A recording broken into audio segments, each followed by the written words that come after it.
Welcome to Study Time, a televised home learning program produced by Rwanda Basic Education Board.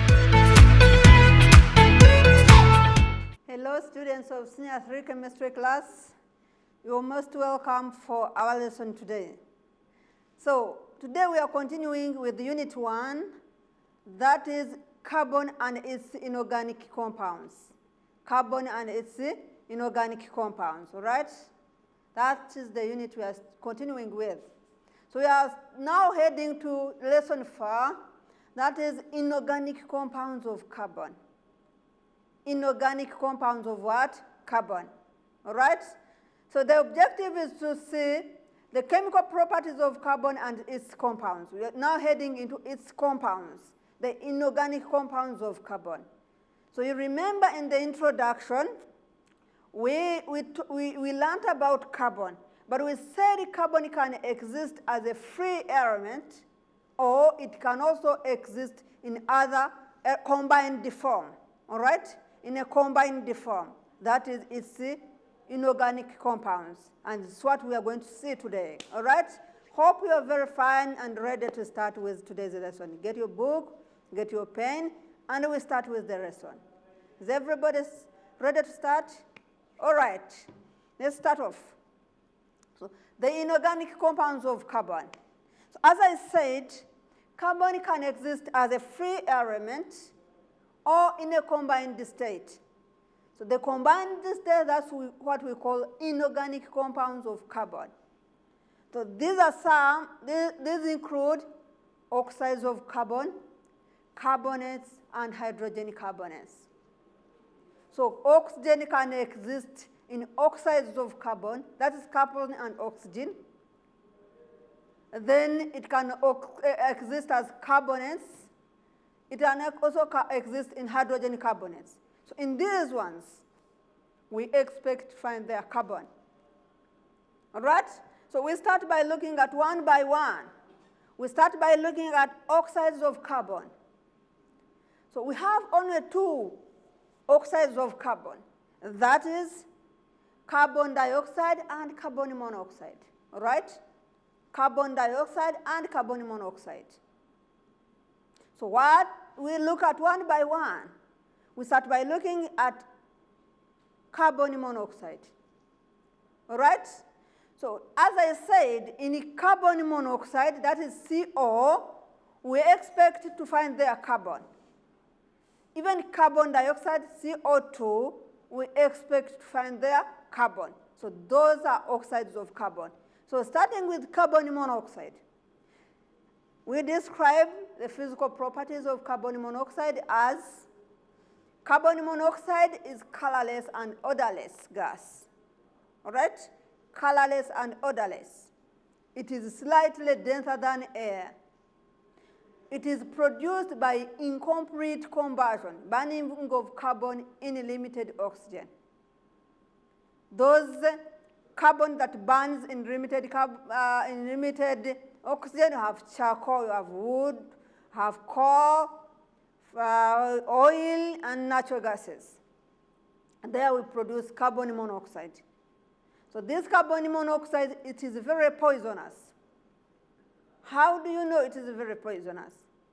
Normally, when you have carbon monoxide, when you happen to breathe carbon monoxide, this carbon monoxide reacts with hemoglobin, all right? When carbon monoxide reacts with hemoglobin in the red blood cells, you know, hemoglobin is in the red blood cell. It's used to transport oxygen normally, all right? So as you breathe in carbon monoxide, when you breathe in carbon monoxide, it reacts with hemoglobin that is in the red blood cell, that is Hb. They form what we call carboxyhemoglobin. So this carboxyhemoglobin will stop or will block off oxygen transportation, which will lead to death. It can lead to suffocation. Prolonged exposure to carbon monoxide leads to death. Let's say you are put in a small house. It has no inlets. The ventilators, the window and the door and whatever, then they happen to introduce in carbon monoxide. So you breathe in carbon monoxide for a long time. That carbon monoxide will go and combine with hemoglobin, Hb plus carbon monoxide, you get carboxyhemoglobin. So the carboxyhemoglobin will stop, because I said the role of hemoglobin is to transport oxygen in the blood, specifically in the red blood cells. You know, the red blood cell is the one in concern with the transportation of oxygen because of the presence of hemoglobin, oxyhemoglobin. At that time, we call it oxyhemoglobin. But when there, instead of oxygen, there comes and replaced oxygen replaced by carbon monoxide. We call it carboxyhemoglobin. All right? So that carboxyhemoglobin that is transported instead of oxygen, you will get suffocated. You will be in need of oxygen. And you will not be able to get oxygen because this carbon monoxide has been reacted with hemoglobin instead of oxygen reacting with hemoglobin to form carboxyhemoglobin instead of hemoglobin. So you find that you're suffocating. So it is a very poisonous gas. So when you get exposed to it for a long time, you will be in lack of oxygen, then eventually you die. All right? Good. That's why normally when in these local in the areas at our home, where we cook using charcoal, where we cook using firewood, the house has to be with ventilators, all right, such that you get enough oxygen inside. So imagine when you put there and they put on the stove, what will happen? Giving out carbon monoxide, you breathe carbon monoxide, carboxyhemoglobin, then in need of oxygen, you suffocate eventually. For the long time, you die. That's why it's not advised at night to put on the charcoal stove and you close and you go to sleep. Normally, you have ever heard that. You know, they put on a charcoal stove, they put on the bins, they went to sleep, they closed all the inlets and outlets, the doors and windows. Then in the morning, they found all the kids are dead and even the parents might die. What had happened? That's what exactly had happened. They breathed carbon monoxide, then because there was limited supply of oxygen, remember charcoal, that is carbon, reacting with oxygen to form carbon monoxide, but limited oxygen, because all the entries had been closed, limited oxygen, and then to produce carbon monoxide. Then you are breathing in that carbon monoxide as you are asleep. So that carbon monoxide has gone and combined with hemoglobin to produce carboxyhemoglobin. Then you find somebody lacks oxygen, then eventually dies. All right, so it is not advisable. Another form of carbon, that is another form of oxide of carbon, that is carbon dioxide, as I said. So some more physical properties of carbon dioxide are colorless. It is colorless, odorless. It is formed when fuel undergo complete combustion. Sufficient supply of oxygen, I emphasize. Carbon, when it reacts with oxygen, we talked of the reactions. When it reacts with oxygen, enough oxygen, they form carbon dioxide, right? And the role of this carbon dioxide, the major role of this carbon dioxide is a raw material for photosynthesis. How? The raw material for photosynthesis is in a way that when carbon dioxide reacts with water, we form carbohydrates plus oxygen, all right? So when we react during photosynthesis, the raw materials for photosynthesis are carbon dioxide plus water to get carbohydrate plus oxygen and some energy. So this carbon dioxide acts among the raw materials for photosynthesis. And you know, the role of photosynthesis is to make food. We are living because there is photosynthesis by green plants. The green plants are the ones supplying food due to photosynthesis. Carbon dioxide plus water, carbohydrates plus oxygen, and some energy. All right? So carbon dioxide is very important in photosynthesis. So carbon dioxide is also, when we are trying to describe what carbon dioxide is and how, or the good thing of carbon dioxide, the physical properties of carbon dioxide, and the bad thing. It leads to greenhouse gas, among other greenhouse gases, which, what is the effect of that?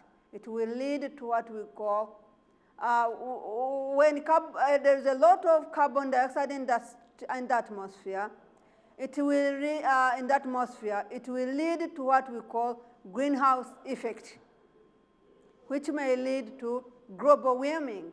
What is global warming? Increase of temperature in the atmosphere. High temperature in the atmosphere, which is very dangerous. So this destruction of ozone layer, because of the greenhouse gases, there is destruction of ozone layer, then those dangerous rays will come and hit on the ground, on the earth. Then you find at the end of the day that there is accumulation of temperature, global warming. Then you find that it has led to very many dangerous things on the earth. So carbon dioxide is dangerous because it is among the greenhouse gases. Why? Why are we encouraged to plant many trees? We are encouraged by the government. We are encouraged by those in charge of environmental whatever to plant many trees. Why? Since we have seen that carbon dioxide is a raw material for photosynthesis, so as you plant many plants, you find those plants will accommodate the carbon dioxide that is going to be liberated, use it for photosynthesis, instead of going in the atmosphere and cause or become one of the greenhouse gases. So it is very important for us to plant many trees, such that those trees, when there is emission of these greenhouse gases, carbon dioxide included, the carbon dioxide can be used. Instead of being a disadvantage, it becomes an advantage because it is going to be used during photosynthesis. Then you find that the green plants have been in continuous production of food.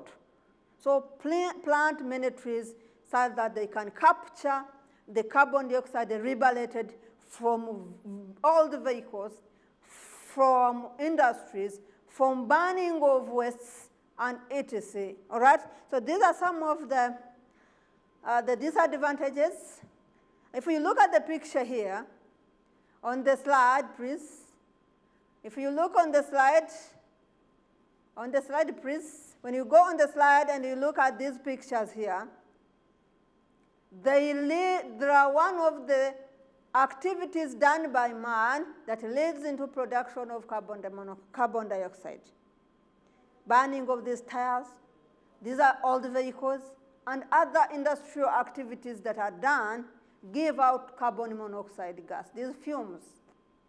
And this, when it goes in the atmosphere, it becomes one of the greenhouse gases, the one that will move to destroy the ozone layer, leading to global warming. So excess carbon dioxide in the atmosphere contributes to global warming that has resulted to climate change. All right? The process of photosynthesis by plants helps to reduce. The process of photosynthesis helps to reduce carbon monoxide in the atmosphere. This explains why people are advised to practice afforestation. I've talked about that. There are old vehicles, there are factories, there is burning of this and this and this that leads to production of carbon dioxide. As they are being done, giving out carbon dioxide that is leading or that is contributing to the destruction of the ozone layer, we can minimize it as I said, by practicing afforestation, planting many trees, whereby those trees will capture that carbon dioxide and use it for photosynthesis. Something that would be disadvantageous to us now becomes advantageous to us. All right? Good. That's what I was saying. Some of the activities done by man that leads to production of carbon dioxide and many others, industries and whatever, and burning of waste and whatever. So we are done with some of the oxides of carbon. Now we're heading to carbonates and hydrogen carbonates. All right? So under the forms of carbon, I mean under those, they have the oxides, carbon existing as oxides, inorganic compounds of carbon. Have where carbon is in form of oxides of carbon. We have carbon also in carbonates. We have carbon in hydrogen carbonates. All right? Carbon in carbonates, carbon in hydrogen carbonates, carbon in oxides of carbonates. So we have finished the side of oxides of carbon. All right? Now we're heading to carbonates and hydrogen carbonates. So when we talk of carbonate, how is the carbonate formed? A carbonate, first of all, is a salt formed when all the hydrogen atoms of carbonic acid are replaced by a metal or ammonia. So I want you to check here. When we talk here on the chalkboard, this is carbonic acid. All right? The carbonic acid, the formula of carbonic acid is here. So we say a salt carbonate is formed when all the hydrogen of a carbonic acid is replaced by a metal. Is replaced by a metal. For example, among the metals, let's say we have sodium. So when we remove all this hydrogen, and instead of it we replace sodium, we get sodium carbonate. All right? Sodium carbonate. What does it mean? This is a carbonate that is formed when we remove all the hydrogen. It can be calcium. This is a metal. When we replace it, we remove all the hydrogen, we get calcium carbonate. All right? So these are carbonates whereby they are formed when a metal replaces the whole of hydrogen from carbonic acid. But you can also replace it with ammonium ion. So ammonium ion, you get this hydrogen, the whole of this hydrogen, and you replace it with ammonium. So you get ammonium carbonate. All right? So this is another way how we can form carbonate. Now when we go to hydrogen carbonate, so those are some of the, on the screen or on the slide, these are some of the carbonates. You have potassium carbonate, sodium carbonate, copper carbonate, zinc carbonate, magnesium. These are just metals replacing potassium carbonate, sodium carbonate.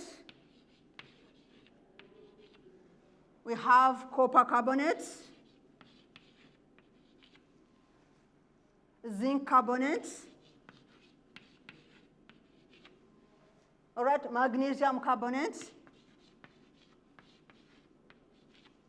What does it mean? A metal replacing hydrogen. All right? That is how we form carbonates, our carbonate salts. Then when we go to hydrogen carbonate, there is what we call partial replacement of a metal on carbonic acid. What does it mean? We have said this is carbonic acid, H2CO3. This is carbonic acid. In formation of hydrogen carbonate, this hydrogen, the whole of this hydrogen is not removed, but part of it, partial. Part of the hydrogen, that is, one hydrogen is removed, and another hydrogen remains. So instead of putting two hydrogen, you put a metal. So I'm replacing it with sodium. So this is sodium hydrogen carbonate. All right? One hydrogen replaced by sodium, by a metal. This is a metal. Partial replacement. Partial replacement. All right? That is an formation of carbonates and hydrogen carbonates. All right? So when we are forming, as I said, that carbon can be in form of carbonate as an inorganic compound of carbon. Carbon can be in the form of hydrogen carbonate as in the form of inorganic compounds of carbon. That's what we talk about, right? And oxides of carbon we have also talked, where carbon exists in forms of in two oxides of carbon, that is carbon dioxide and carbon monoxide, all right? Good. So we are saying, on the other hand, a hydrogen carbonate, but another name of hydrogen carbonate can be bicarbonate. Bicarbonate, can say bicarbonate. It is formed when hydrogen atoms in carbonic acid are partially replaced by a metal. The possible metallic hydrogen carbonates are sodium hydrogen carbonate and potassium hydrogen carbonate. Sodium hydrogen carbonate, potassium hydrogen carbonate. All right? Those are the possible, we have the possible hydrogen, metallic hydrogen carbonates, as we have two examples, sodium hydrogen carbonates, and potassium hydrogen carbonates. All right? These are the possible hydrogen carbonates formed as a result of replacing one hydrogen, partial removal of one hydrogen, and putting on a metal. So I think that is very clear for you. When you are asked how to form hydrogen carbonates, how to form these carbonates, you can tell that in carbonates, we replaced the whole of hydrogen from carbonic acid. We remove it and replace it a metal or ammonia. Or else, on this partial replacement, you remove one hydrogen and put there a metal. Any metal, you know. Who can remind us of the metals? Those are group 1 elements, group 2 elements, group 3 elements. We call those ones metals. I think everybody studied this when we were still in senior 1. So you get those elements of group 1, of group 2, of group 3. You replace them there, and then you form the carbonate, metallic carbonates and metallic hydrogen carbonates. All right? I think everybody has understood that. So today we have looked at the inorganic compounds of what? The inorganic compounds of carbon. We have carbon in oxides of carbon, have carbon in carbonates, have carbon in hydrogen carbonates. And we have looked at that in details. In oxides of carbon, we have talked of carbon monoxide and carbon dioxide in details. In the carbonates, we have seen how the carbonates are formed, and hydrogen carbonates, how they are formed. So I think now everybody, when you ask the question related to that, you can easily answer it. All right? So let's see the exercise for today's work or for today's lesson. The exercise for today's lesson, one question, carbon monoxide is toxic. I talked about that. I explained carbon monoxide. I talked of the disadvantages or what brings carbon monoxide to be called a dangerous gas. All right? Remember where we talked of carbon monoxide reacting with hemoglobin from the red blood cells, forming carboxyhemoglobin, blocking the transportation of oxygen, whereby it can lead to suffocation and eventually somebody can die. That's what I want. So another thing is, what is global warming? I've talked about that. What brings global warming? What is global warming? Discuss the causes of global warming. I've talked about that. What steps should be taken to minimize the effects of global warming?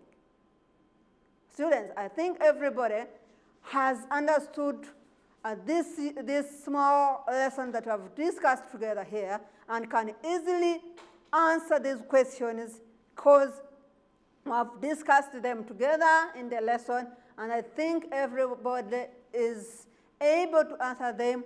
When we come back here, we shall try to pass through them, and we see the collection and some of the points we have tried to give out. So thank you so much for your good attention. As always, I'm Scofield, teacher of chemistry.